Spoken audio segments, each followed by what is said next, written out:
Kemudian kita kembali ya, ini gambarnya di bawah, tapi ini penjelasannya di atas ya. Nah, di sini ya, jadi dengan pemodelan receiver yang seperti itu gitu ya. Jadi ini kita bicaranya udah di sisi penerimanya ya. Jadi sudah sinyalnya sudah dikirim seperti itu. Nah, terus XT-nya tadi kan itu adalah penjumlahan antara GT ditambah WT ya. GT-nya itu adalah sinyal pulsa hasil encodingnya ditambah dengan noise-nya, ya, white noise-nya. Nah, terus sinyal GT-nya ini karena dia hasil encoding itu merupakan representasi dari bit 1 dan bit 0 gitu kan. Terus WT-nya ini white noise dengan zero min, rata-ratanya 0, dan power spectral density-nya itu adalah NO per 2 ya. NO per 2 ini power spectral density-nya. Nah, terus diasumsikan kalau receiver itu tahu mengenai bentuknya dari sinyal pulsa GT. Dia tahu apa namanya bentuknya dari sinyal pulsa GT ya. Nah, kemudian sehingga kemudian sumber dari ketidakpastian ya, sumber dari ketidakpastian dari XT ini ya, itu adalah dari si noise WT-nya ini, dari noise WT. Jadi ini diibaratkannya ya, ini saya apa namanya analogikan aja. Di sini ada transmitter, di sini ada receiver kan, ya. Nah, di sini tuh harusnya ini kan GT nih ya, sinyal yang dikirimkan dari sisi pengirim. Nah, terus habis itu nanti kena di sini dengan noise ya, jadi WT, ditambah WT. Nah, di sini keterimanya RX-nya itu adalah XT ya. Nah, jadi XT ini adalah GT ditambah WT gitu kan. Nah, jadi si RX ini cuma tahu XT aja ya. Dia taunya tuh XT-nya aja gitu. Jadi ibaratnya kayak apa namanya RX si penerima ini, misal dia ini saya menyederhanakan aja gitu ya. RX-nya nih misalnya dapatnya angka 3 gitu kan. Angka 3.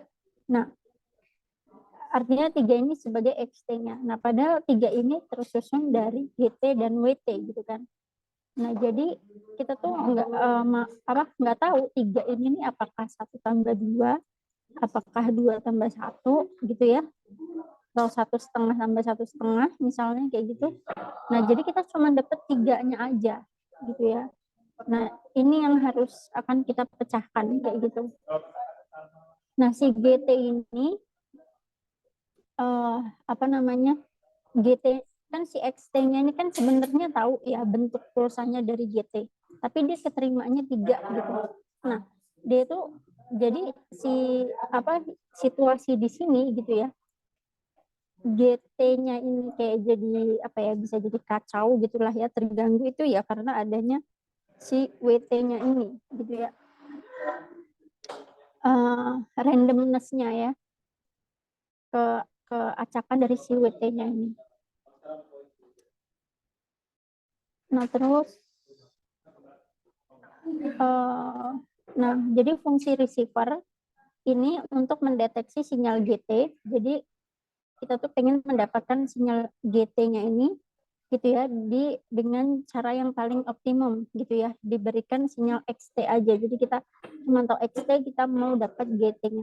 Nah, untuk memenuhi requirement ini gitu ya, kita harus mengoptimisasi desain filter sehingga kita dapat meminimalisir efek dari noise WT ini ya. Kita bisa meminimalisir efek noise WT ke GT-nya kayak gitu. Ya. Nah, karena filternya ini linear ya. Karena filternya linear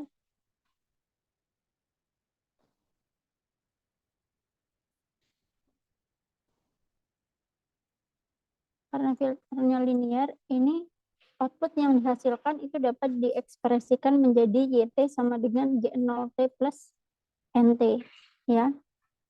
G0T plus NT. Itu kenapa ini tadinya XT, GT plus WT. Nah, sekarang jadi ada YT sama dengan G0T plus NT. Nah, G0T ini itu adalah sinyal GT yang melewati sistem tadi, ya, yang melewati sistem. Kan tadi di sini ada pemodelannya, ada gambar sistem, ya. Di sini kan ada gambar sistem HT, ya. Nah, tadi itu kan XT ini ada dua, ya, isinya ada GT sama WT kan.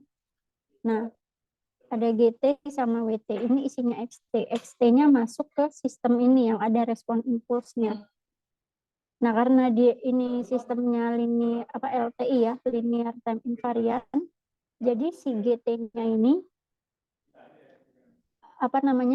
kalau kalian belajar sistem LTI, ya, nanti di PSD itu, jadi YT-nya ini, keluaran dari sistemnya ini, YT-nya ini, misalnya, jangan gitu ya, nanti bingung. Jadi GT-nya ini bisa kita treatment secara terpisah gitu kan, ini kan XT, ya, oh ya nggak apa-apa, gini aja. YT ini kan keluaran sistem, ya. Nah, YT ini kan keluaran sistem dari si dari kernel ini, ya. Nah, untuk mencari keluaran sistem ini, kita melakukan konvolusi antara XT, itu kita konvolusi dengan respon impulsnya. XT dikonvolusikan dengan HT-nya. Nah, sedangkan kemudian XT-nya itu terdiri dari apa? Dari GT plus WT gitu kan. GT ditambah WT, terus dikonvolusi dengan HT. Nah, dua ini itu kita bisa konvolusikan secara linear. Nah, jadi si GT-nya itu dikonvolusi dengan HT, ya. Nah, GT dikonvolusi dengan HT itu akan menjadi si GT dikonvolusi dengan HT itu akan jadi si G0T ini. Mana G0T-nya? Nih, jadi G0T, ya. Jadi G0T-nya itu adalah hasil dari GT dikonvolusi dengan HT. Ya. Kemudian sama juga si UWT-nya itu dikonvolusi dengan HT, nanti jadi hasilnya adalah NT, ya. Jadi NT itu sama dengan WT dikonvolusi dengan HT dengan respon impulsnya. Nah, seperti ini, ya. Jadi, ya, ada G0T sama NT-nya ini.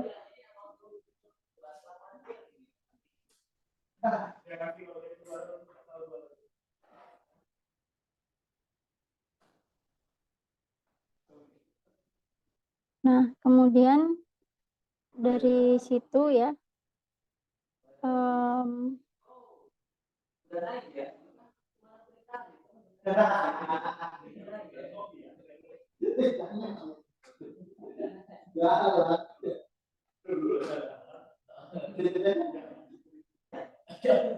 nah, ini kan kita kan requirement-nya itu kan tadi kan kita mau mendapatkan si GT ini, ya, dari si XT. Nah, caranya gimana untuk mendapatkan itu gitu, ya? Itu caranya itu dengan kita membuat perbandingan, ya, antara output signal, ya, antara sinyal keluaran G0T itu harus jauh lebih besar daripada NT-nya. Ya, jadi kalau rasio antara gen 0T terhadap NT itu besar gitu ya. Rasionya besar berarti gen 0T-nya itu jauh lebih besar daripada NT.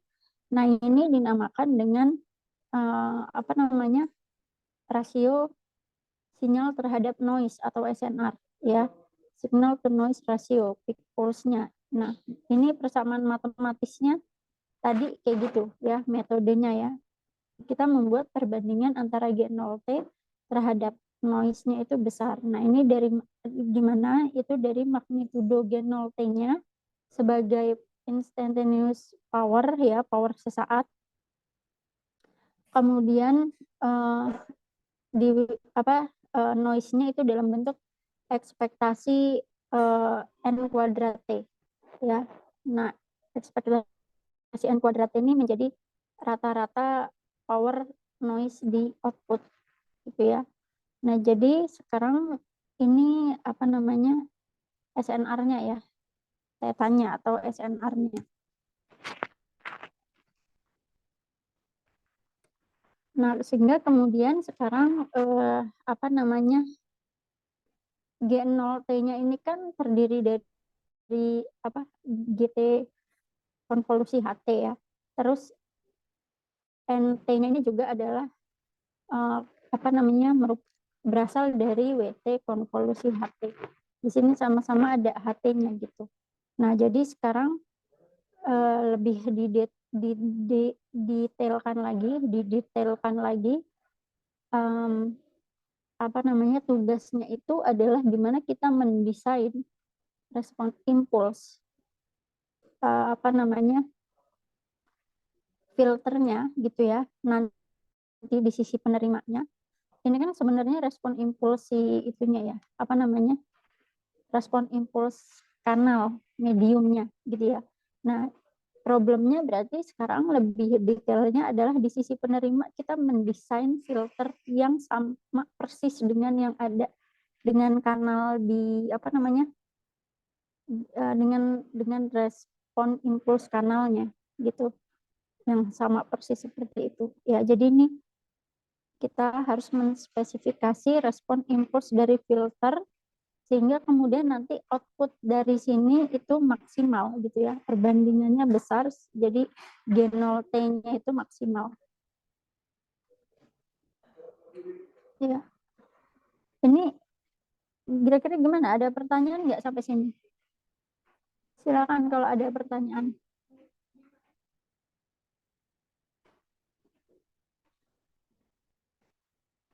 Ada pertanyaan?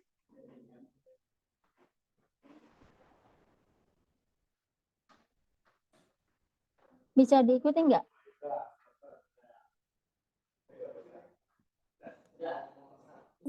Sedang Bu, mencoba Bu. Ya. Ya, ini ya kalau bisa on cam ya.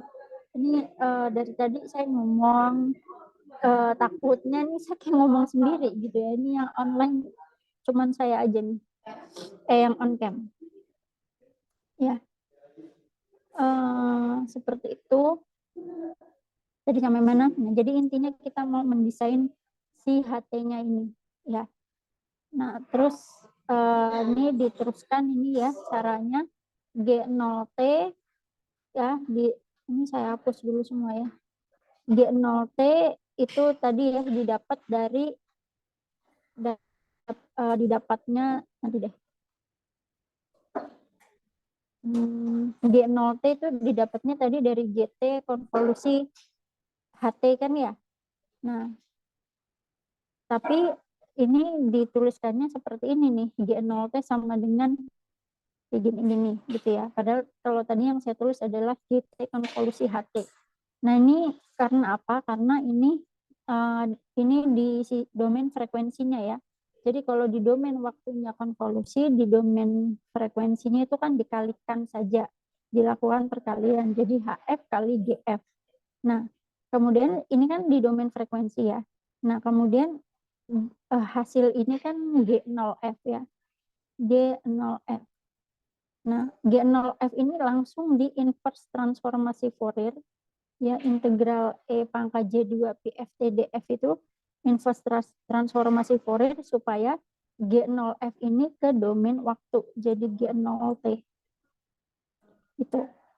Nah, jadi ini langsung ya persamaannya dijadiin satu gitu ya. Karena lebih mudah kan melakukan perkalian daripada konvolusi gitu kan. Jadi di domain frekuensinya dikonvolusi terus langsung di inverse. Jadi G0T. Terus G0 absolute G0T kuadrat jadi kayak gini. Terus ke ini G0T-nya ya. Nah, sekarang ke noise-nya ya.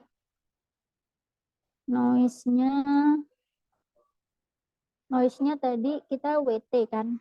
WT itu dia punya spektral dayanya itu adalah NO/2 ya. Ini daya spektrum dari si WT-nya. Nah, WT tadi itu masuk ke sistem jadi dikonvolusikan ya. Nah, dikonvolusi dengan HT. Nah, ini tuh kalau udah power spectrum itu udah di domain frekuensi berarti ya. Nah, tapi dia bukan literally domain frekuensinya sih, tapi ya powernya gitu ya. Nah, powernya ini kalau ini saya masukin kotak gitu ya, jadinya HT gitu ya. Powernya WT ini masuk ke HT, jadi langsung dikaliin aja untuk mendapatkan keluarannya di sini yaitu SNF itu adalah NO/2 dikali absolut HF kuadrat ya. HF ini ya domain frekuensi dari HT-nya ya. Nah, dapat SNF-nya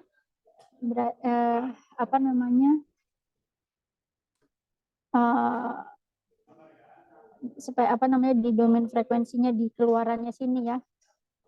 Powernya di sisi keluaran ini adalah NO/2 kali absolut HF kuadrat. Nah, sehingga kemudian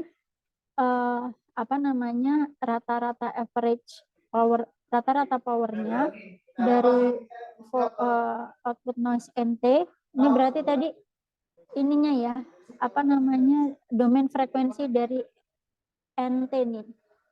SNF ini adalah domain frekuensi dari NT ya. Nah, terus average powernya itu ekspektasi N kuadrat T itu integral ininya ya, diintegralin. Jadi kalau kita mau mendapatkan power itu ya, average power bukan power spectral density, ini beda ya. Power spectral density sama average power ya, ini hanya untuk pengetahuan ya, kayaknya nggak akan saya tanyain juga di kuis ya. Average power sama power spectral density itu beda. Nah, jadi average power itu dihitungnya dari ekspektasi NT kuadrat. Jadi kita kayak mengintegralkan si domain frekuensinya ini. Ya, diintegralin hasilnya kayak gini. Nah, terus kita kembali ke rumus yang awal ya. Kita udah dapat G0T kan, ini kita udah dapat absolut G0T kuadrat, kita udah dapat ekspektasi N kuadrat T ya.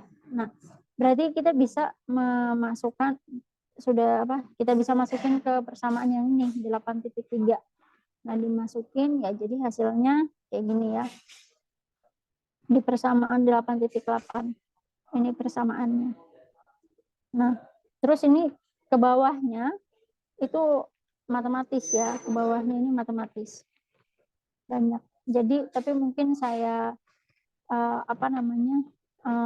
saya jelaskan garis besarnya aja gitu ya, nggak detail ke matematisnya. Nah, jadi sekarang our problem sekarang itu masalah kita sekarang adalah untuk mencari bentuk HF ya, bentuk HF yang membuat nanti SNR-nya ini maksimum. Ya sebenarnya sama yang kayak tadi ya, dari kita mau cari HT atau HF-nya yang membuat SNR-nya ini maksimum dengan GF yang diberikan. Ya, dengan for a given GF, jadi untuk GF yang diketahui atau GF yang diberikan itu kita harus mencari HF yang optimal gitu ya, yang membuat SNR-nya ini maksimum, perbandingannya ini maksimum, jadi ininya harus jauh melebihi daripada noise di bawahnya. Nah, terus ini ya dilakukan matematis, seterusnya saya langsung ke bawah aja ya. Saya langsung ke bawah. Nah, jadi kemudian nanti intinya didapatkan H optimal T-nya, respon impuls filternya ya. Respon impuls filternya itu hasil akhirnya adalah ini. K dikali G T besar minus T. K-nya ini adalah faktor pengali, scaling faktor ya. Kemudian GT minus T itu tidak lain adalah ya berasal dari GT tadi ya, dari sinyal awal yang hasil encoding ya. Jadi GT besar minus T ya berarti GT-nya dicerminkan habis itu digeser sebesar tadi itu di sampel di T besar berapa tadi di atas nilai T yang ini gitu. Nah, ini merupakan respon impuls optimum dari filter ya. Respon impuls optimum dari filter ya. Dan ini merupakan bentuk bentuk versi GT yang tercermin ya, time reverse dan terdelay. Ya, jadi optimalnya ternyata seperti itu. Nah, sehingga kemudian ini dinamakan dengan match ya. So, kayak kita ngepasin sama input signalnya, makanya dinamain match filter. Jadi kita ya memadankan dengan input signalnya ya, match filter. Nah, jadi ini ya konsepnya match filter. Jadi di match filter itu tujuannya adalah gimana caranya kita memperbesar SNR ya. Nah, memperbesar SNR itu artinya kita membuat si power sinyalnya ya, GT-nya atau G0T-nya itu jauh melebihi dari si noise-nya gitu. Nah, terus maksudnya apa sih seperti itu gitu ya. Nah, kalau tadi saya analogiin TX sama RX yang tadi ya, TX, RX, nah ini tuh dia RX-nya kan receiver-nya tahu-tahu dia cuma dapat angka 3 aja ya sebagai XT. Dia nggak tahu 3 ini 1 tambah 2, 2 tambah 1 atau lain-lain gitu kan. Nah, si RX-nya ini tujuannya tadi ya kita memperbesar rasio ini itu adalah supaya kita mendapatkan sinyal sinyal yang diterima itu paling mendekati ke sinyal yang dikirim di sisi transmitternya gitu. Nah, jadi kalau berharapnya gitu ya, receiver ideal itu berharapnya kalau dia dapatnya 3, ya dia berharapnya di transmitter juga 3 gitu. Dia kan pengennya yang dia terima itu sama persis sama yang dikirim di transmitter. Artinya apa kalau kayak gini? Kayak gini berarti kan ini 3 tambah 0 ya. 3 tambah 0 berarti noise-nya 0. Itu idealnya kan, pengennya sih kayak gitu. Ya paling nanti jatuhnya ini ternyata sebenarnya GT-nya itu 2 gitu kan. Nah, cuman idealnya kayak gini, kita pengennya sih yang kita dapat itu sama yang dikirim, artinya nggak ada noise gitu kan. Nah, kira ini konsepnya match filter ya, gitu di sistem penerima pada komunikasi. Bisa diikuti sampai sini?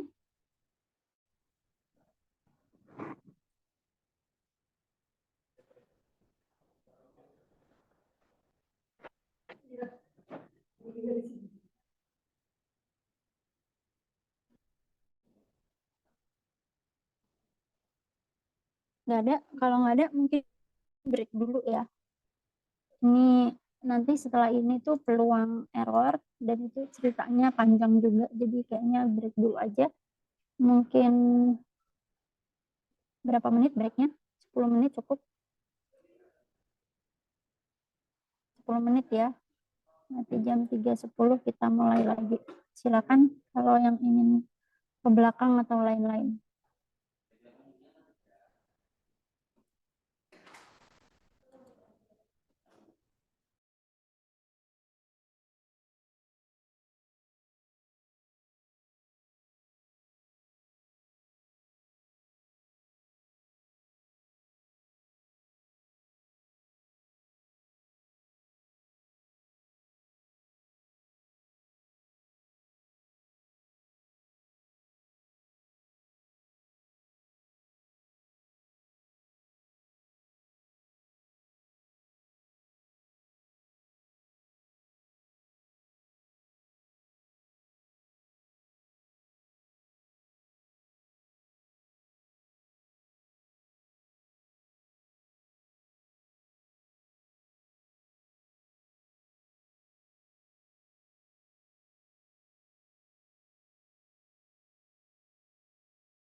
Kenapa?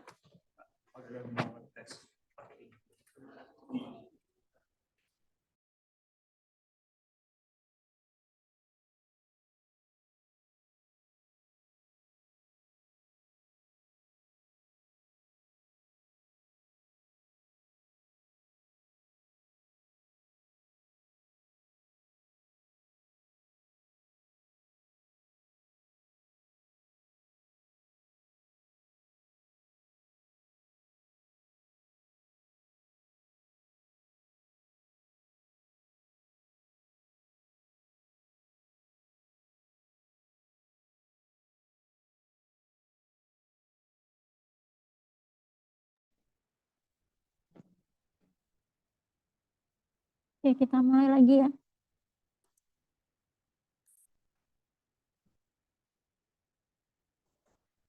Sudah pada menyimak, sudah ya. Oke. Kita masuk ke subbab 8.3. Ini mengenai peluang error karena adanya noise ya, probability of error due to noise.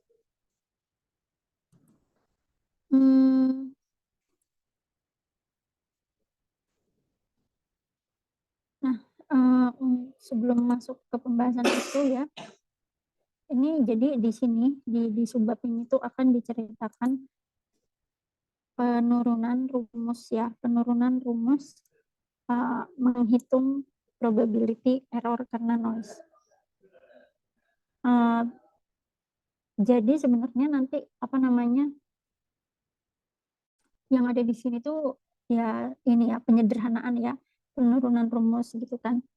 Nah, sehingga kalian nanti ada pengetahuan gitu untuk misalnya kondisi ini ya berarti rumusnya seperti ini gitu ya, jalannya gitu ya. Nah, nanti kalau kondisinya beda, misalnya distribusinya beda gitu, nah itu nanti pengaruhnya tuh kemana kayak gitu kan ya.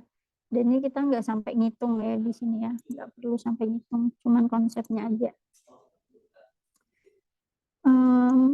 Nah, ini sekarang di sini ya diketahui, kita asumsi dulu ada ini ya namanya metode land encoding yang digunakan itu adalah polar NRZ ya, polar NRZ signaling, di mana kalau simbol 1 itu representasi di sinyal pulsanya itu positif ya.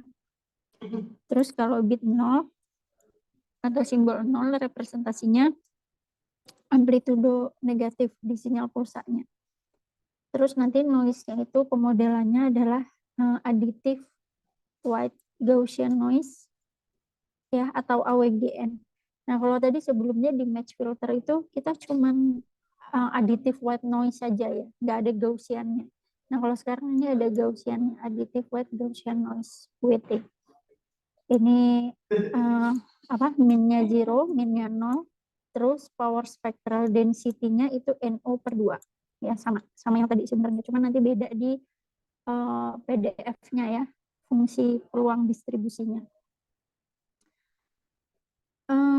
Nah, dengan ini ya, kondisi seperti ini tadi, nanti kalau di sisi receiver itu, ya ini kalau probability error berarti kita analisisnya itu di sisi receiver ya, di sisi penerima.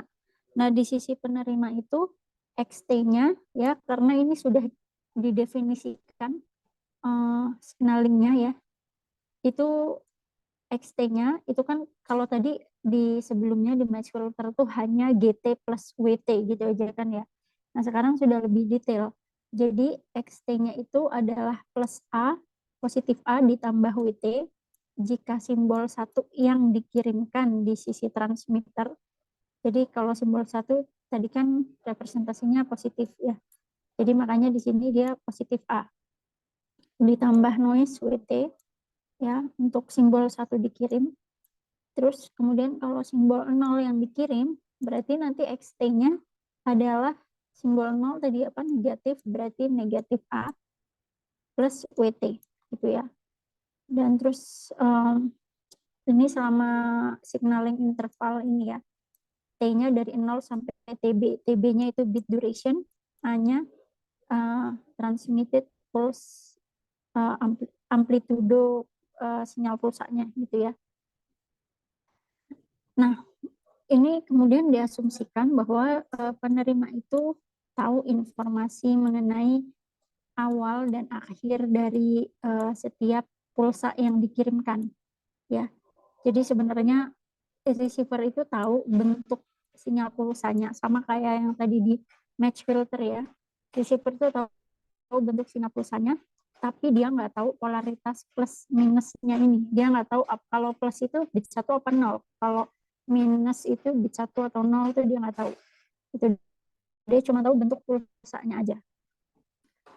Nah, terus dengan adanya signal yang terkena noise, XT ini ada noise WT-nya kan. Nah, tugasnya receiver itu adalah untuk memberikan keputusan di setiap signaling interval ini apakah bit 1 atau 0 yang ternyata dikirim bukan ternyata ya, apakah bit 1 atau 0 yang dikirim gitu ya. Nah, tapi ini bisa terjadi kesalahan gitu. Makanya belum tentu benar gitu. Makanya nanti kita mau menghitung peluang errornya. Terus ini ya, saya tarik lagi. Kenapa kita butuh menghitung peluang error? Kira-kira kenapa? Kenapa sih kita butuh menghitung, perlu tahu peluang error?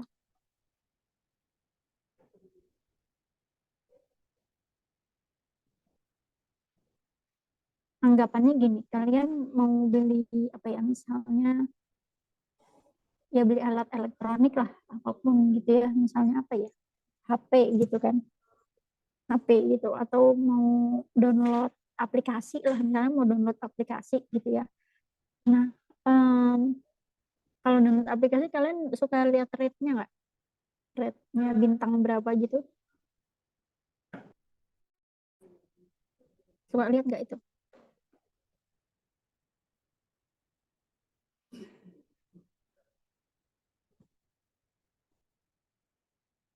Atau download aja? Nah, kalau biasanya kan kayak gitu ya, kita lihat rate-nya itu berapa, bintang 3 atau bintang 4 atau bintang 5, dan kadang lihat komennya gitu ya.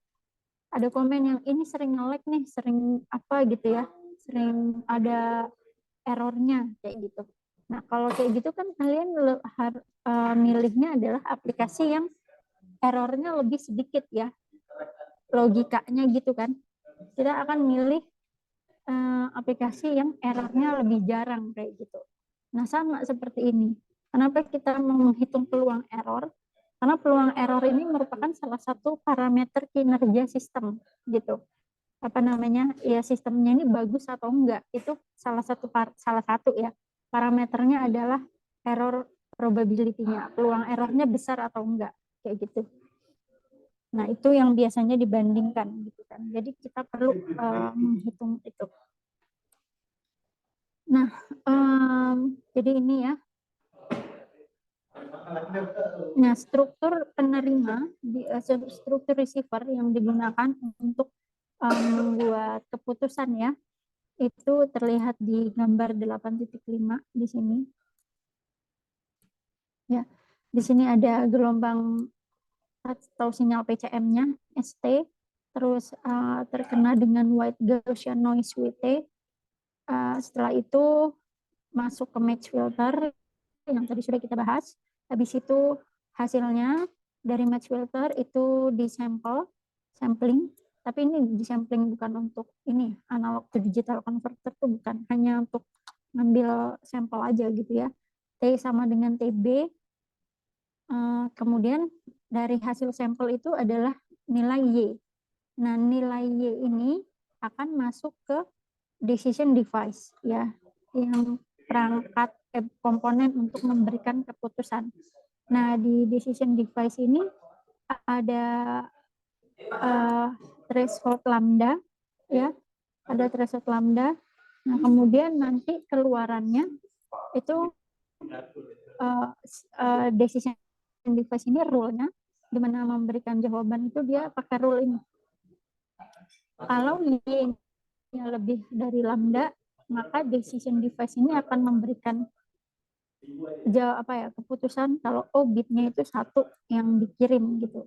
Terus kalau Y-nya kurang dari lambda, decision device-nya akan memberikan oh bit 0 yang dikeluarkan. Seperti itu. Nah, ini dari rule-nya. Nah, terus habis itu ini rule-nya ya. Nah, ini sebenarnya di atasnya dijelasin lagi ya. Jadi struktur dari receiver-nya seperti ini, tadi di gambar 8.5 terdiri dari match filter, kemudian diikuti oleh sampler, kemudian ada decision device. Nah, kemudian filter itu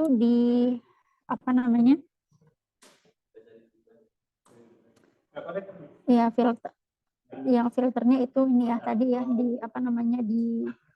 dipadankan dengan sinyalnya GT gitu ya, match filter tadi.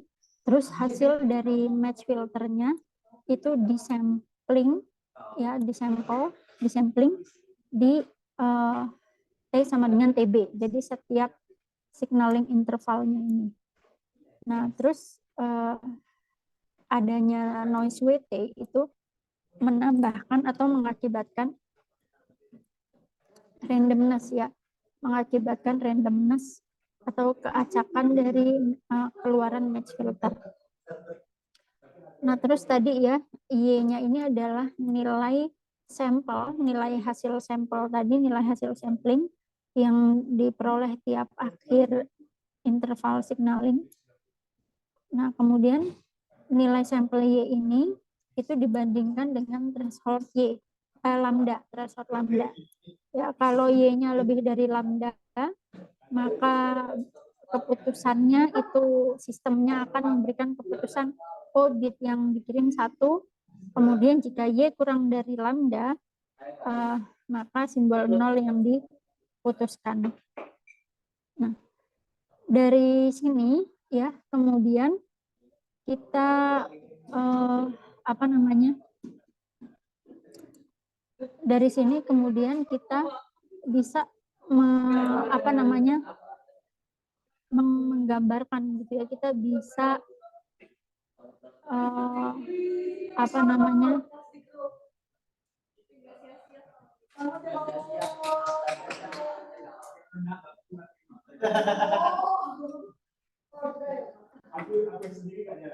kita bisa mengconsider, kita bisa menggambarkan, kita bisa memperhitungkan bahwa akan ada 2 kemungkinan error ya, akan ada 2 kemungkinan error. Ini ada 2 ya. Nah, kemungkinan yang pertama adalah jika hasil keputusannya itu bit 1 yang diputuskan gitu ya, yang hasil keputusannya itu bit 1, tapi sebenarnya yang dikirim itu adalah bit 0. Nah, itu salah kan ya keputusannya. Nah, ini dinamakan dengan error tipe pertama. Nah, ini sudah definisi ya di sini ya. Jadi kalau error tipe pertama itu hasil keputusannya bit 1, tapi sebenarnya yang ditransmitter yang dikirim itu bit 0. Ini error tipe pertama. Kemudian yang keduanya, error tipe keduanya itu adalah bit 0 yang diputuskan, tapi bit 1 yang ternyata dikirim di transmitter. Ya berarti ada kesalahan pengambilan keputusan gitu ya. Nah, itu yang disebutkan sebagai dinamakan error tipe kedua. Nah, selanjutnya dari sini kita akan mentreatment dua tipe kesalahan ini jadi terpisah ya, dengan terpisah satu-satu.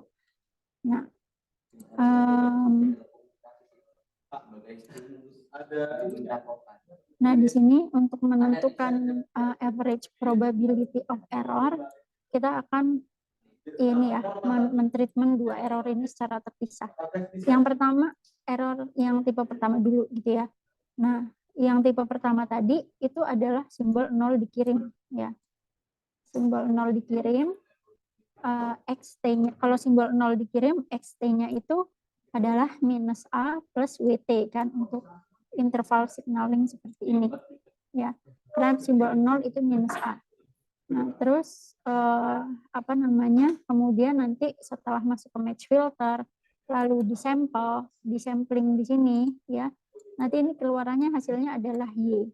Nah, Y-nya itu adalah integral dari XT/dt ya, integral dari XT/dt untuk signaling interval 0 sampai TB.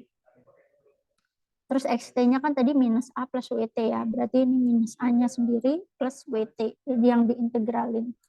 Nah, dari sini kita bisa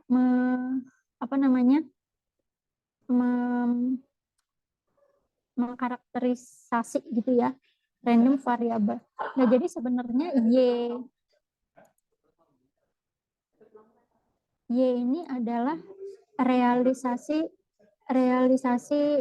ini ya, dari nilai realisasi dari variabel acak Y. Ini Y besar ya. Nah, ini realisasinya seperti ini. Kalau kita tarik lagi ini di pelajaran bab 5 ya. Jadi random variabel Y nanti realisasinya bisa macam-macam ya, ke satu nilai real value gitu ya. Nah, ini realisasinya pakai rumus kayak gini gitu kan. Nah, nanti randomness-nya yang bikin acak, yang bikin absurdnya itu si WT-nya ini. Makanya nanti Y-nya ini bisa macam-macam gitu, bisa apa namanya, hasilnya nggak cuma minus A doang gitu kan. Nah, terus karakterisasi dari random variable Y-nya, suara saya masih terdengar ini jelas? Masih terdengar jelas suara saya? Masih ya. Nah, karakteristiknya itu random variabel Y-nya ini adalah Y ya, itu adalah distribusi Gaussian dengan rata-rata atau min-nya itu minus A. Ya, karena tadi karena noise-nya itu kan distribusi Gaussian dan dia bersifat aditif. Jadi dia itu ngefek ke sini gitu ya. Jadi keseluruhan ini jadinya distribusinya jadi ikut Gaussian, dan rata-ratanya minus A. Rata-ratanya minus A ini dari tadi bit 0 yang dikirim tadi ya. Jadi bit 0 jadi minus A. Terus varians dari random variable Y-nya itu ekspektasi Y plus A kuadrat ya. Ini ngikutin rumus yang ada di bab 5. Nah, habis itu turunkan ini jadinya autocorrelation function ya, fungsi autokorelasi dari white noise WT ya, RW TU DTBU. Nah, terus udah ini langsung dikasih tahu aja ya, ini RWTU-nya autocorrelation function-nya itu NO per 2 delta T minus U ya. Nah, terus ini dimasukin ke sini ya, nanti hasilnya hasilnya adalah NO per 2 TB. NO per 2 TB. Seperti ini ya. Nah, terus ini kan nilai hasil sampel tadi itu kan Y tadi ini ya, yang merupakan realisasi distribusi Gaussian ya. Nah, berarti kan ada random proses di sini kan, ada proses acak di sini. Nah, variabel acaknya Y-nya itu PDF-nya itu digambarkan di gambar 8.6 ya. Ini bentuknya kayak gini ya, saya gambarin ulang. Bentuknya gambar gunung atau gambar lonceng seperti ini. Nah, ini yang gambar 8.6 ditunjukkan di sini PDF atau probability distribution function, density ya, bukan distribution, probability density function itu ini untuk simbol 0 dikirim dan simbol 1 dikirim, jadi terpisah, nggak bisa ya sebenarnya bisa, tapi ini tidak disederhanakan, tidak digabung gitu ya PDF-nya ya, karena kita kan treatmentnya memang terpisah tadi ya, errornya tadi. Jadi ini ada dua PDF bersyarat ya, probability density function bersyarat, ini yang kalau simbol 0 dikirim, ini yang simbol 1 dikirim. Terus, nah kita berarti fokusnya ke yang A ya, karena ini simbol nol yang dikirim. Di sini dia apa namanya minus A ya, minus A minnya tadi minus A. Nah terus yang ini suara saya masih terdengar nggak? Masih? Masih terdengar suara saya? Masih, Bu. Masih ya. Ada ini ramai di sini soalnya. Nah, yang amplitudo ini ya, amplitudo ini kan PDF ya. Berarti ya ini adalah fungsi PDF amplitudonya ini. Kurvanya ini adalah fungsi peluang. Nah, fungsi peluangnya apa? Fungsi peluang Gaussian. Fungsi peluang Gaussian, nah itu PDF bersyarat ya, kondisional PDF. Nah ini persamaannya ya, yang kurva di atasnya ini persamaannya. Nah itu kan ini sebenarnya di bab 5 itu ada ya ditulis ya persamaannya. Nah di sini yang penulisannya di sini adalah y minus, kalau di rumus umumnya itu adalah y minus mu-nya atau min-nya. Nah min-nya kan tadi minus a kan, jadi y minus minus a, makanya di sini jadi y plus a. Nah terus di sini tuh varian apa namanya kuadrat ya kalau nggak salah, atau akar varian segitulah ya, saya agak lupa juga rumusnya ini ya. Jadi dari sini itu ya nanti di ini ya bentuknya jadi gini ya, NO per TB. Berarti ini kayaknya 2 kali per 2 varians ya. Iya, dua varians. Jadinya NO per TB di sini ya. Nah, terus di gambar ini ya.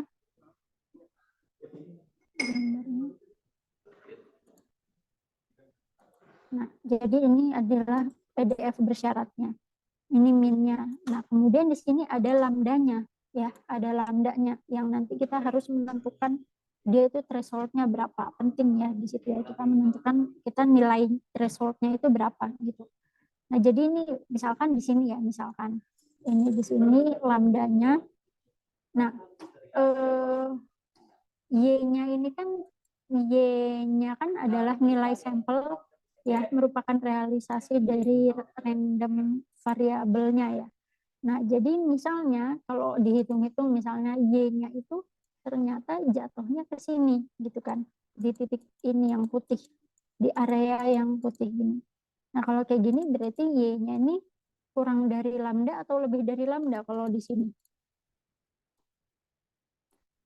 Y-nya kurang dari lambda atau lebih dari lambda kalau di sini. Lambdanya ada di sini. Ini Y. Tapi kalau dihitung maksudnya diplotin dia di sini, di titik-titik sini. Kalau kayak gini Y kurang dari lambda atau Y lebih dari lambda?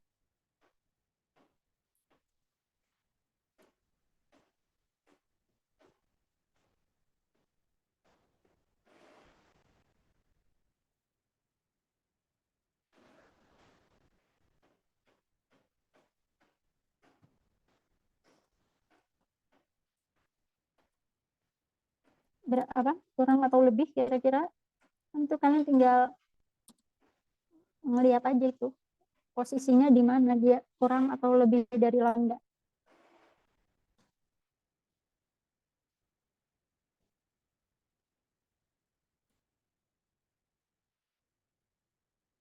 Lebih kayaknya Bu ya. Coba itu lambdanya di mana?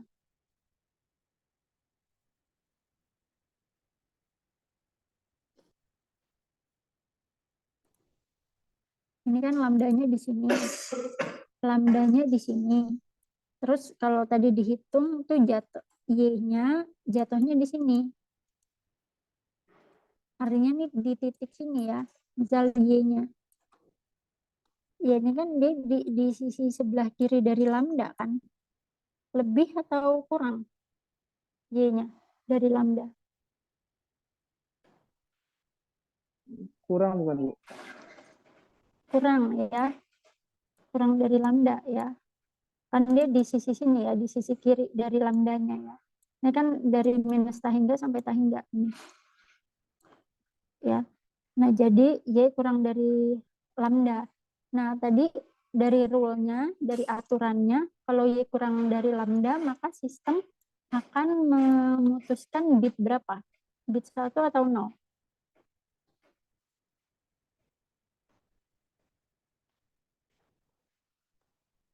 Jadi di atas rule-nya nih. Di sini gambarnya nih.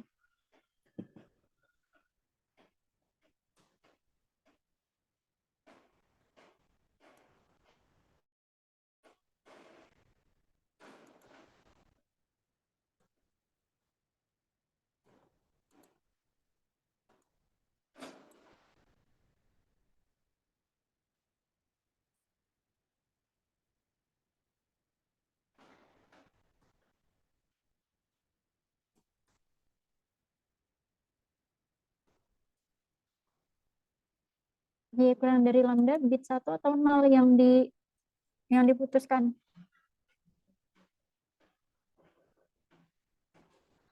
0, Bu. 0 ya, dari sini ya. Berarti 0. Nah, kalau kayak gini berarti error enggak? Bahwa kan ini kan sebenarnya emang bit 0 yang dikirim ya. Ini kan untuk di sini ya, untuk kondisional syarat kondisi bit 0 dikirim. Nah, ketika bit 0 dikirim dan sistem memberikan keputusan bit 0, maka akan tidak terjadi error, ya kan? Nah, terus di situ kalau ini tidak terjadi error gitu ya. Nah, kalau misalnya Y-nya ya setelah dihitung gitu ya realisasinya, ternyata dia jatuhnya ke sini, ke daerah yang abu-abu ini, yang diarsir ya. Nah, berarti daerahnya Y-nya lebih dari lambda kan? Y lebih dari lambda. Kalau Y lebih dari lambda, tadi dari rule-nya itu dia akan memberikan keputusan 1. Ya. Nah, ini akan terjadi error ya, karena sebenarnya kan di transmitternya ini bit 0 yang dikirimin gitu. Tapi sistemnya memutuskan bit 1 gitu. Dari realisasi ini pasti ya karena ada noise di sini gitu kan. Makanya ini Y-nya jadi ngawur dan dia jatuhnya di daerah yang melewati threshold gitu. Sehingga akan terjadi error di sininya. Error ininya ya, bitnya. Nah, kemudian dari situ kalau berarti untuk menghitungnya berarti ya sekarang kita mau menghitung peluangnya kan ya, kita tuh mau menghitung peluangnya. Nah, kalau kalian ingat itu ya di bab 5 kemarin, ini kan PDF ya, probability density function. Kalau probability density function itu kita mau mendapatkan nilai peluangnya ya, nilai peluang totalnya. Berarti ini kan daerah ini yang kita mau tahu luas daerah ini kan ya, luas daerah ini kan isinya kan peluang ya, ini peluang gitu kan. Nah, kita mau mendapatkan luas daerah ini, caranya gimana mau mendapatkan luas daerah ini? Cari luas daerah di bawah kurva itu gimana?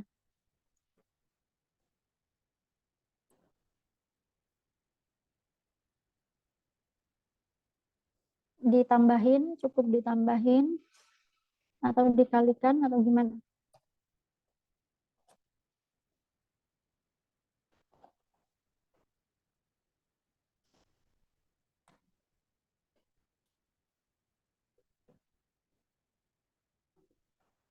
Gimana cari daerah, luas daerah di bawah kurva?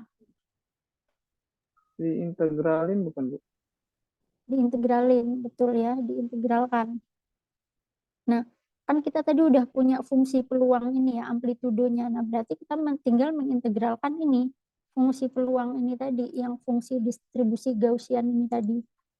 Yang ini ya, kita integralin ini. Jadi peluang error ketika bit 0 dikirim itu adalah peluang ketika Y lebih dari lambda, ya kan? Tadi daerahnya Y lebih dari lambda ketika simbol 0 dikirim.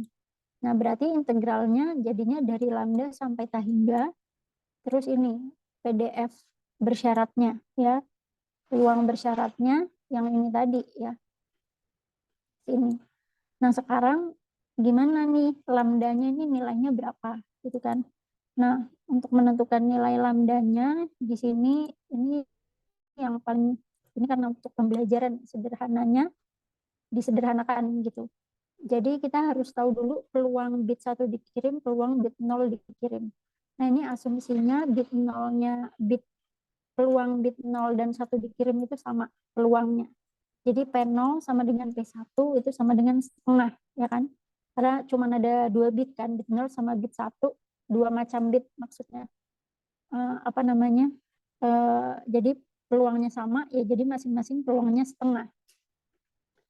Nah, terus tadi ya kalau bit 1 itu encodingnya plus A, kalau bit 0 minus A, sehingga kemudian di sini dikatakan beralasan untuk menggunakan lambda, nilai thresholdnya itu sama dengan 0. Ya, jadi lambdanya sama dengan 0. Sehingga kemudian peluang untuk error tipe pertama ya, error tipe pertama itu adalah peluang error ketika bit 0 dikirim itu ini ya persamaan yang tadi lambdanya 0. Nah, terus di sini diumpamakan jadi Z ya, dinotasikan jadi Z. Jadi Z ya. Ya, kemudian nanti peluang errornya jadi seperti ini. Ya, ininya ditulis dalam bentuk Z. Nah, terus di sini banyak peringkasan ya. Jadi di sini dikenalkan ada parameter energi per bit ya. Energi per bit itu adalah A kuadrat dikali periode bitnya.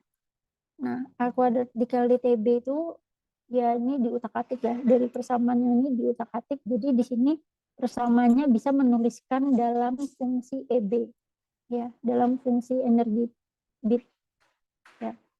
Nah, terus dari sini itu biasanya cukup hasilnya itu ditulis dengan fungsi Q ya, di function fungsi Q. Nah, jadi fungsi Q itu gimana?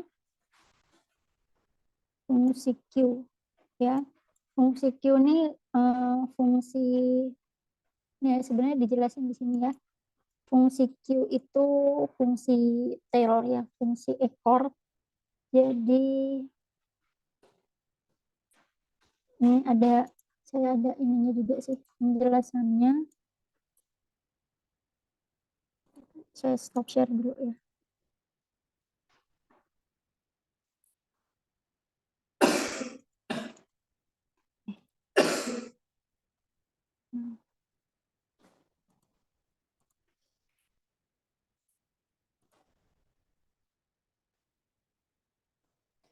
Nah, jadi fungsi Q ini merupakan fungsi distribusi tail ya. Artinya tail itu ekornya di sini ya. Yang enggak di situ juga, di sinilah. Gitu ya. Nah, dari distribusi standar normal. Nah, kalau distribusi standar normal, ya macam-macam distribusi kan banyak ya. Distribusi normal, Poisson, yang lain-lain lah. Nah, makanya kalau mau menghitung peluang error, terus ini kan tadi distribusinya Gaussian ya. Kayak gitu dapatnya rumusnya. Nah, nanti kalau misalnya distribusinya beda lagi gitu ya, yang lain-lain, ya nanti bakal beda rumusnya. Kayak gitu. Ada penurunannya lagi gitu kan. Nah, ini standar normal. Kalau standar normal rata-ratanya 0, standar deviasinya 1. Nah, dia penulisannya itu adalah peluang X. X ini random variable dikurang min dibagi standar deviasi lebih dari suatu nilai realisasi X-nya ini ya, realisasi X. Jadi beda nih, kapitalnya nih beda. Ini yang random variable, ini yang realisasinya.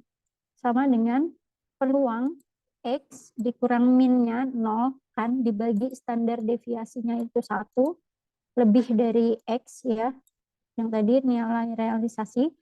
Nah ini sama dengan QX, sama dengan fungsi QX. Jadi kalau kita bisa menuliskan peluang random variable X lebih besar daripada suatu realisasi, ini sama dengan Q function dari X. Ya. Nah, kalau Q function ini juga bisa ada ada grafiknya ya, bisa diplotin gitu. Nah, jadi QX kayak gini. Nah, kemudian untuk distribusi acak Gaussian, berarti yang kayak punya kita tadi ya, distribusi Gaussian, min-nya suatu nilai mu, kemudian standar deviasinya ya tau ya. Terus untuk menggunakan fungsi Q ini, kita harus melakukan penyetaraan dulu gitu ya.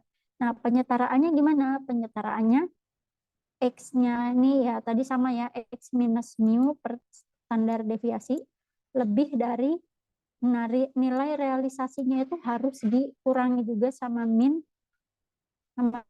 sama mu-nya dibagi standar deviasi juga, baru kita bisa menuliskan dalam bentuk QX seperti ini. Nah, ini yang untuk di buku tadi ya penjelasannya. Tadi kita punya min-nya itu minus A ya, kita punya rata-ratanya minus A, terus standar deviasinya akar NO per 2 TB. TB-nya tadi adalah EB per A kuadrat itulah ya. Nah, terus peluang error saat simbol 0 dikirim, berarti ini ya tadi ya, peluangnya lebih dari lambda, simbol 0 dikirim, lambdanya 0.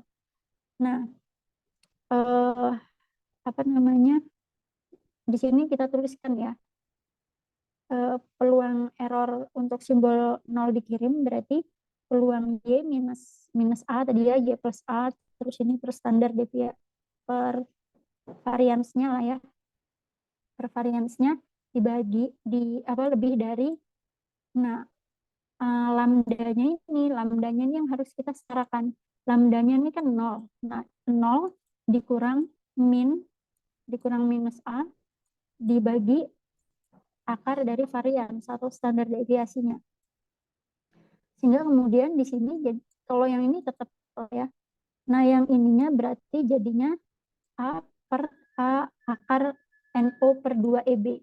Hanya saling menghilangkan, jadinya ininya sama, ini lebih dari akar 2 EB per NO untuk simbol 0 dikirim. Nah, terus kan berarti udah sama yang di sini ya. Udah sama dengan yang di sini, berarti kita bisa menuliskan QX. Jadi cukup ininya aja di sininya aja gitu ya. Di sininya. Nah, jadi kita bisa menuliskan fungsi Q dari si ininya. Ya, jadi Q function akar 2 EB per NO. Nah, ini kita menuliskan dalam fungsi Q. Ya, jadi seperti ini. Bisa diikuti sampai sini? Iya, kan disambung Mbak, ini Mbak. Boleh sambungan Mbak. Aku jadi sedih ya. Bisa diikuti? Untuk key function-nya.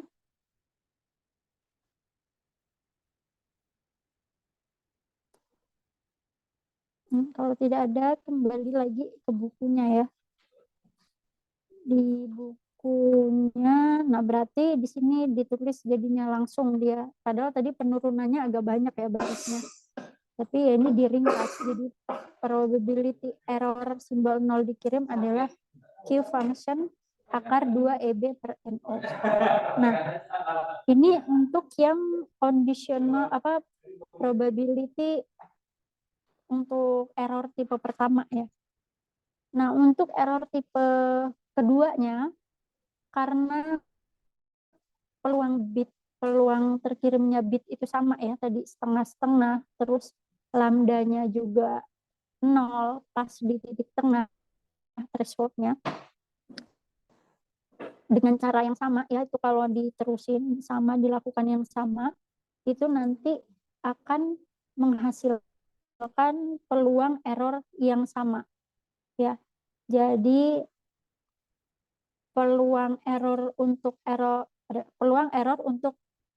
tipe pertama itu sama dengan peluang error untuk tipe kedua gitu. Jadi PE0 itu ini, PE1 itu juga ini gitu ya. Karena tadi peluang bitnya sama lambdanya itu di titik 0.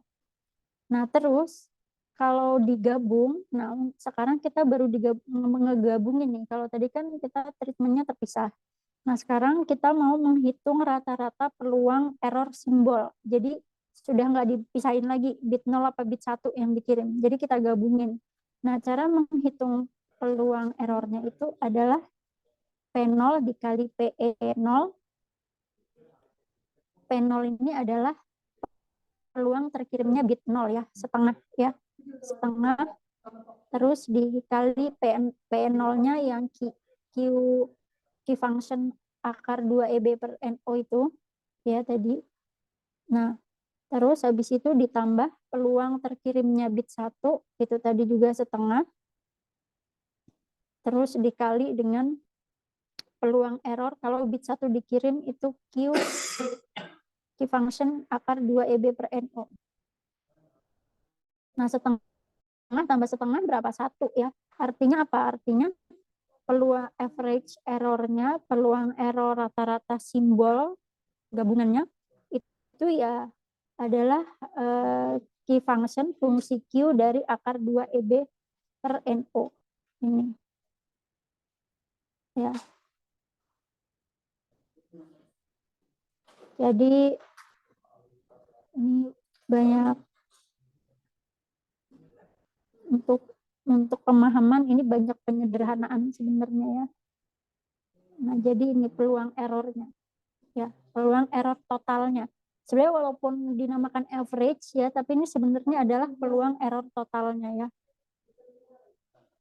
Key function akar 2EB per NO.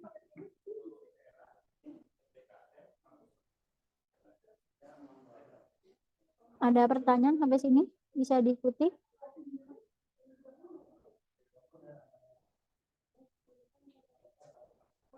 Nah, mungkin pembahasannya sampai sini ya untuk hari ini ya. Untuk intersimbol interference itu minggu depan ya.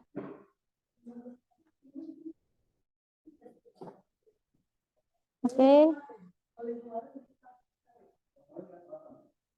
Tidak ada pertanyaan?